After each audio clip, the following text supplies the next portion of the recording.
Today, I want to say it was my last fight. And no way I'm gonna come here without my father. I talked with my father, my mother, 3 days. She don't wanna I go fight without father, but I promise her it's gonna be my last fight.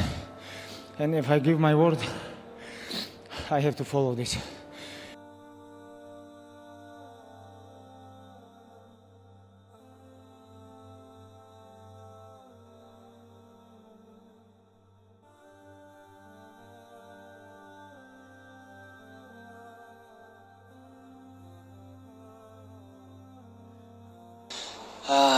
Respect your parents, be your parents very close. This is very important.